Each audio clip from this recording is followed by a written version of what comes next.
나요? 제가 죽인 거 아니에요. 취재진의 질문에 비웃는 표정을 짓더니 유가족들한테 할 말 없어요? 급기야 욕설을 내뱉습니다. 그럼 모르면 찍지를 말던가 뭐 하는 거야. 지난 2015년 태국 파타야에서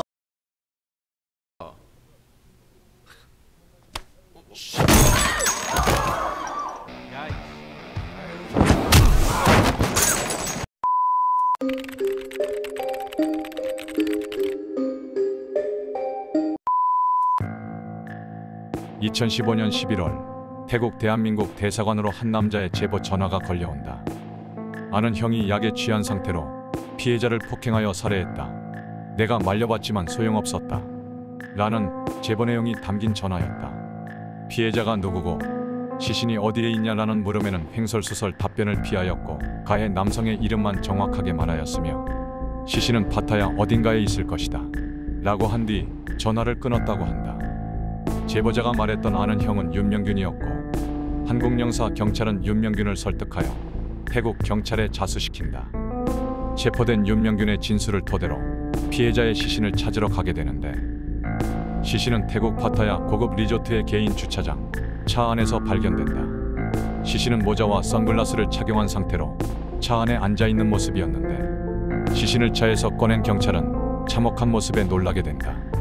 모자 안쪽은 온통 붕대로 감겨 있었고 온몸에 구타의 흔적으로 보이는 멍자국, 두 눈도 시커먼 색으로 멍이 든 상태였다. 갈비뼈는 대부분 부러져 있었고 부러진 갈비뼈가 폐를 찢어 놓았다고 한다. 하지만 사망의 원인은 뇌부종이라고 하는데 단단한 것으로 맞아 생긴 것이라는 소견이었다. 뇌부종은 일시에 생기는 증상이 아니고 청명기라는 과정이 있으며 서서히 생기는 것이라고 한다. 종합적으로 한 번의 폭행이 아닌 오랜 기간에 걸쳐 수차례 폭행이 있었을 것이라는 추정이 가능하다. 피의자 윤명균은 제보자와 진술이 달랐다. 제보한 남성은 김영진인데 이 남자가 피해자를 폭행하였고 자신은 그 과정에서 김영진을 말렸지만 흥분한 상태의 김영진은 본인마저 폭행하여 말릴 수 없었다는 진술이었다.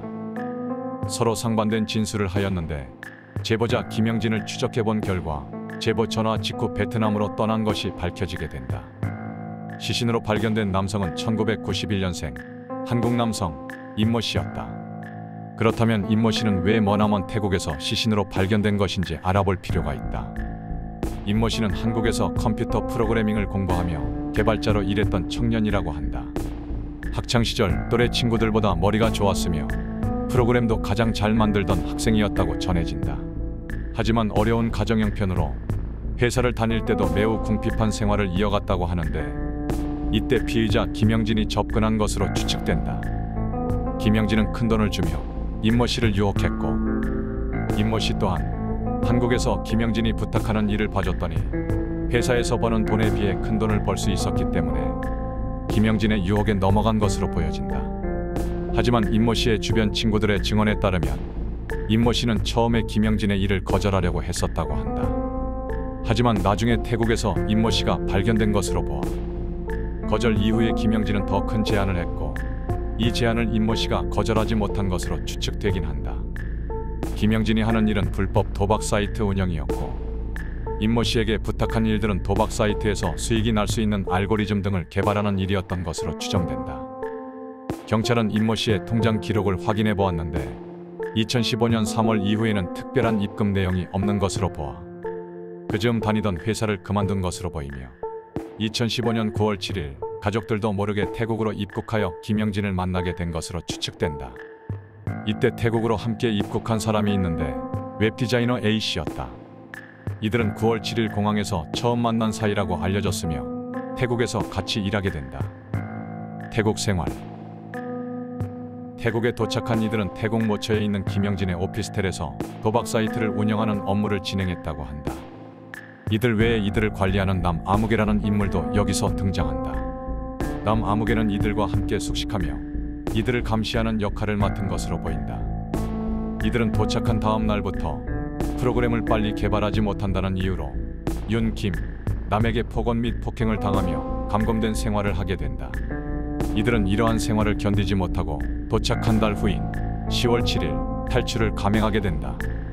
임모 씨와 웹디자이너 A 씨는 수완납품 공항까지 탈출하는 것에 성공했는데 여권을 빼앗긴 상태였기 때문에 다시 붙잡혀 되돌아가게 되었다고 한다.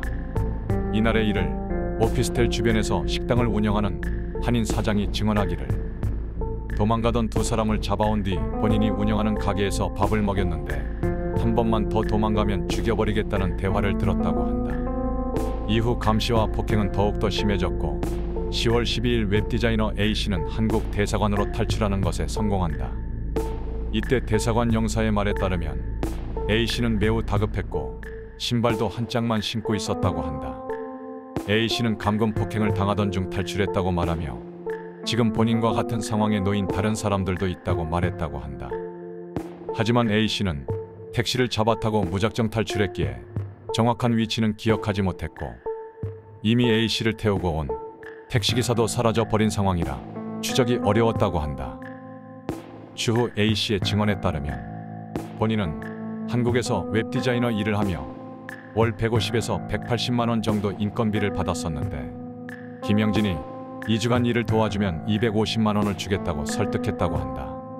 A씨는 한국에 있을 때 집에서 채팅으로 김영진이 지시하는 일만 도와줘도 큰 돈을 받았었고 이 일은 합법이니 걱정하지 말라는 김영진의 회유에 넘어가 태국으로 가게 되었다고 한다. 탈출한 A씨는 고막이 찢어져 있었고 매일 밤 악몽에 시달리는 등 심각한 PTSD를 겪게 되어 정신과 치료까지 받고 있다고 전해진다.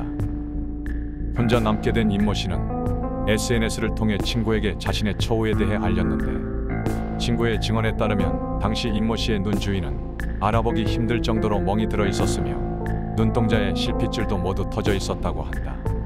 이를 본 임모 씨의 친구는 왜 빨리 나오지 않느냐며 여기서 신고해서 조처를 해주겠다고 하였지만 임모 씨는 매우 주눅이 든 모습으로 이를 긋고 말렸다고 한다. SNS에 이를 올린 것이 들통난 임모 씨는 더욱더 심각한 폭행을 당하였고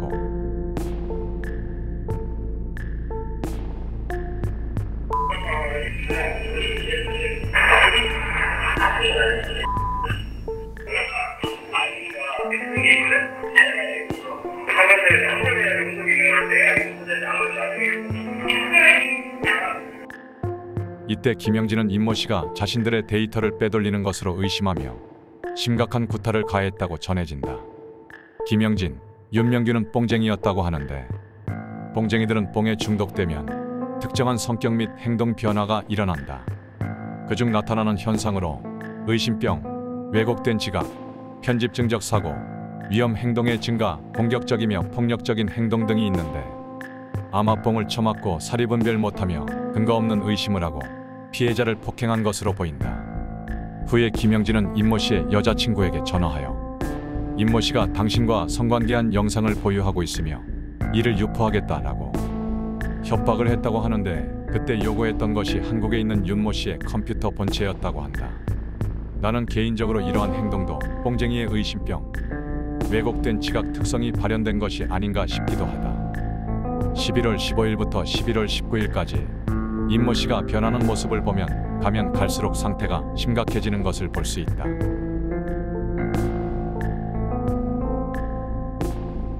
그러다 결국 11월 19일 피해자 임모 씨는 숨을 거두게 된다.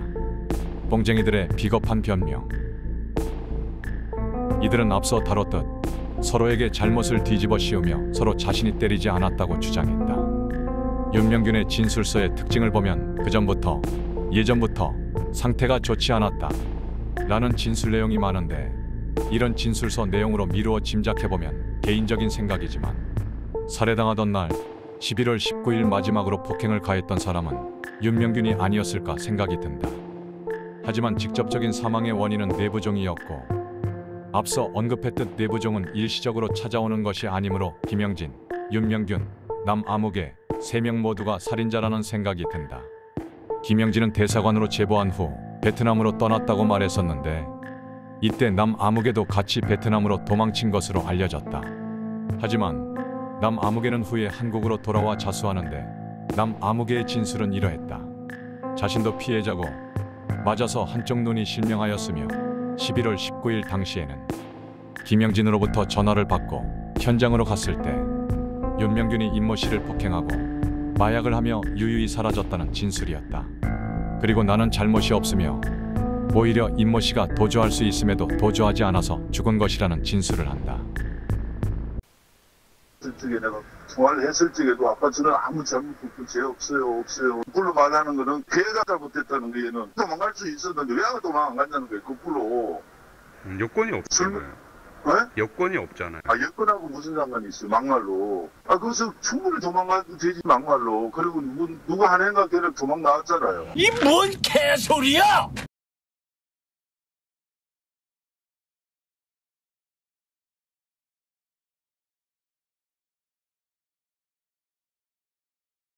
베트남으로 도주했던 김영진은 2018년 3월 3일 베트남 총영사관의 경찰 영사와 베트남 공안의 공조수사로 체포된다. 도피 생활 동안 숨어 지낸 것은 아니며 편하게 지냈다는 증언들이 나오며 논란이 되기도 했다. 김영진은 성남 국제마피아파 조직원이며 전과 14범이 누적된 전과자였고 윤명균도 어디 소속되진 않았지만 무소속 야인으로서 김영진에게 뒤처지지 않는 전과 15범이 누적된 전과자다. 사건의 결과 무소속 윤명균은 마약, 살인 혐의로 15년형을 받고 태국 교도소에 복역 중이라고 한다. 하지만 대략 7년 정도 교도소 생활을 하면 풀려날 것이라는 꿈을 품고 한국으로 송환되는 것을 거부하고 있는 상황이라고 한다. 남 아무개는 이 사건으로 도박 방조죄 혐의만 인정받아 1년 복역하고 나온 후 두문불출하며 숨어 살고 있다고 그의 아버지가 말했었다. 김영진은 2018년 10월 26일 감금, 강요, 도박장 개설의 혐의만 받아 징역 3년 6개월을 선고받았는데 2019년 2심에서 원심을 파기하고 징역 4년 6개월을 선고받는다. 하지만 2021년 2월 8일 살인 및 시체유기 혐의를 추가하여 징역 17년, 전자발찌 10년 부착을 명령했다고 한다.